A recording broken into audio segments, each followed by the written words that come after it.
Hello everyone, welcome to Sky Brain. हमने previous video में discuss किया था न्यूट्रिशन इन एनिमल, जो कि हमारा फर्स्ट पार्ट था। उसमें हमने डिस्कस किया था ह्यूमन डाइजेस्टिव सिस्टम के बारे में। तो चलिए हम क्विकली रिकॉल करते हैं human digestive system through diagram. Student, ये हमारा डायग्राम है ह्यूमन डाइजेस्टिव सिस्टम के बारे में।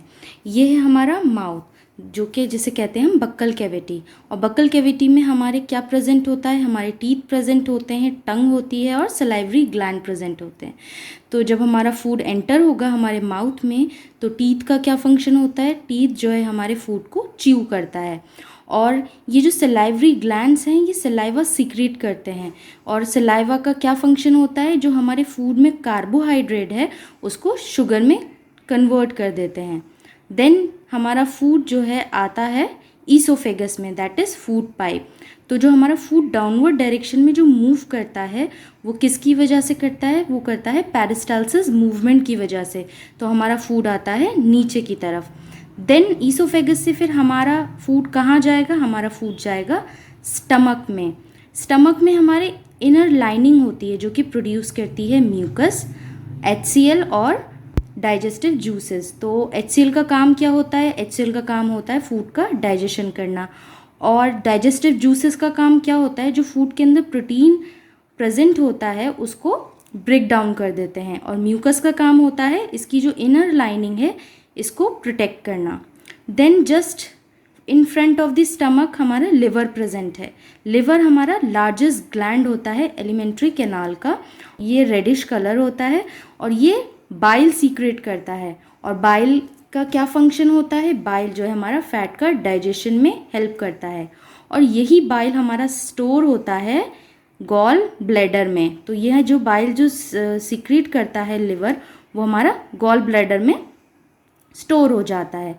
और स्टमक के जस्ट बिलो हमारी पैनक्रियाज प्रेजेंट होती है जो कि रिलीज़ करती है कुछ पैनक्रियाटिक जूस। अब हमारा फूड स्टमक से होता हुआ आता है स्मॉल इंटेस्टाइन में। ये बहुत हाईली कॉइल्ड होती है, 7.5 मीटर लॉन्ग। अब यहाँ क्या होता है? हमारा जो फूड का जो है कंप्लीट डाइजेशन स्मॉल इंटेस्टाइन में होता है। और जो अनडाइजेस्टेड फूड हमारा स्मॉल इंटेस्टाइन में जो रह जाता है वो देन जाता है लार्ज इंटेस्टाइन में। तो जो अनडाइजेस्टेड फूड जो होता है, तो लार्ज इंटेस्टाइन का क्या फंक्शन होता है?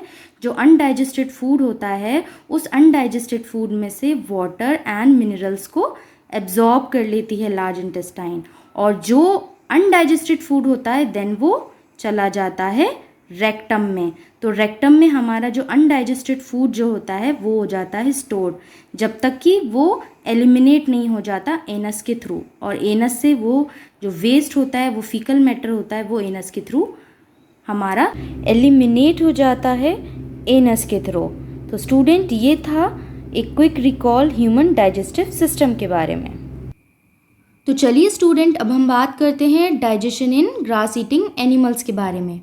आपने काव या बफेलोज को तो देखा ही होगा, आई एम श्योर। जब वो बैठी हुई होती हैं तो कॉन्टिन्यूसली कुछ ना कुछ चबा रही होती हैं, even when they are not eating. Actually होता ये है, जब काव या बफेलोज अपना फूड लेती हैं तो उसको च्यू नहीं करती, चबाती नहीं हैं, बस डायरेक्टली सॉलो करती हैं, बस डायरेक्टली निगल जाती हैं।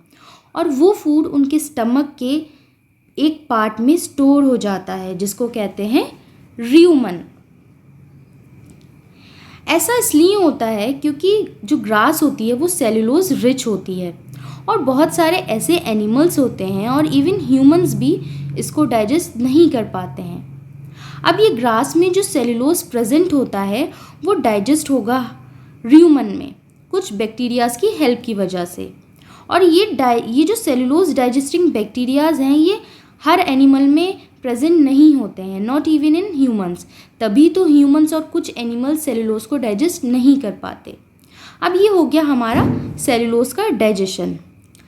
अब सेलुलोज के डाइजेशन के बाद क्या होता है? जो आधा डाइजेस्टेड फूड होता है उसको हम कहते हैं कर्ड। और यही कर्ड एनिमल्स के मुंह में वापस आता है छोटे छोटे पार्ट्स में। देन फिर एनिमल उसको च्यू करते हैं अगेन। और इस प्रोसेस को हम कहते हैं र्यूमिनेशन। और ऐसे एनिमल्स को हम बोलते हैं र्यूमिनेंट एनिमल। और इस बार वो जो च्यू कर्ड जो होता है वापस नहीं जाता अगेन र्यूमन में, बट स्टमक के अदर कंपार्टमेंट्स में चला जाता है फॉर द कंप्लीट डाइजेशन। तो ये था हमारा डाइजेशन इन ग्रास ईटिंग एनिमल। तो चलिए अब हम बात करते हैं डाइजेशन इन अमीबा के बारे में। अमीबा एक यूनिसेलुलर ऑर्गेनिज्म होता है और इसका कोई फिक्स्ड शेप नहीं होता। अमीबा में डेंस स्ट्रक्चर होता है जिसको कहते हैं न्यूक्लियस। ये जो डॉटेड ये पिक में आप देख रहे हैं ये होता है बीच में न्यूक्लियस, और इसमें आप येलो पार्ट जो देख रहे हैं वो पूरा होता है साइटोप्लाज्म, और साइटोप्लाज्म में ही प्रेजेंट होते हैं वैक्यूल्स जो हेल्प करते हैं अमीबा को न्यूट्रिशन लेने में।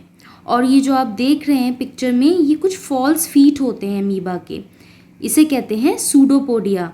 सूडोपोडिया जैसे कि फॉल्स फीट होते हैं जो कि हेल्प करते हैं अमीबा को मूवमेंट में और फूड को कैप्चर करने के लिए। अब हम बात करेंगे अमीबा के डाइजेशन के बारे में। तो अमीबा के आसपास जैसे ही कोई फूड पार्टिकल सामने आता है तो अमीबा क्या करता है, अपने फॉल्स फीट की वजह से, जिसको बोलते हैं सूडोपोडिया, उन्हीं फॉल्स फीट की वजह से वो हेल्प होती है उसकी मूवमेंट में, और अमीबा उनको एक्सटेंड कर देता है और फूड को एनगल्फ कर लेता है, फूड को ट्रैप कर लेता है, और इस स्टेप को हम बोलते हैं इंजेशन। देन ये फूड पार्टिकल जिसको अमीबा ने इंजेस्ट किया है ये फूड वैक्यूल में स्टोर होगा और वहाँ इसका डाइजेशन स्टार्ट हो जाएगा।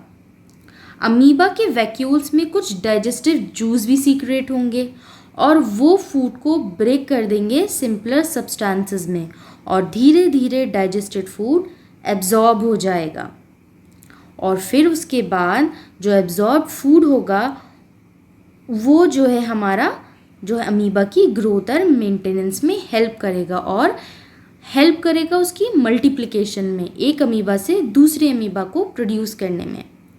और ये अनडाइजेस्टेड फूड जो बचता है वो एलिमिनेट हो जाएगा अमीबा के थ्रू, उसको हम बोलते हैं इजेशन। तो ये सारे स्टेप्स थे हमारे डाइजेशन इन अमीबा के बारे में। अमीबा ने अपने फॉल्स फीट के थ्रू जो कि सूडोपोडिया जिसको बोलते हैं उसको एक्सटेंड किया, फूड को ट्रैप कर लिया, उसको बोलेंगे हम इंजेशन। देन वो फूड हमारे फूड वैक्यूल में आ गया और फूड वैक्यूल में उसका डाइजेशन स्टार्ट हो गया। तो ये होता है हमारा डाइजेशन का स्टेप। देन क्या होता है, वो फूड से उससे जो भी एनर्जी लेनी होगी वो एनर्जी वो यूटिलाइज कर लेगा, एब्जॉर्प्शन, इस प्रोसेस को हम बोलते हैं एब्जॉर्प्शन।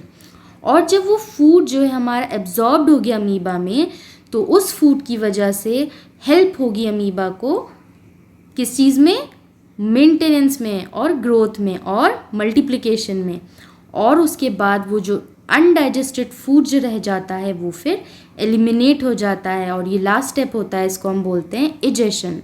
तो स्टूडेंट ये था अमीबा के न्यूट्रिशन के बारे में। तो ये हमारा पूरा चैप्टर कंप्लीट हो गया। ये हमारा चैप्टर 2 पार्ट्स में था, that is nutrition in animal. I hope आपको मेरा वीडियो पसंद आया होगा, और अगर आपको मेरी वीडियो पसंद आए तो प्लीज़ वीडियो को लाइक, शेयर और चैनल को सब्सक्राइब ज़रूर कीजिएगा।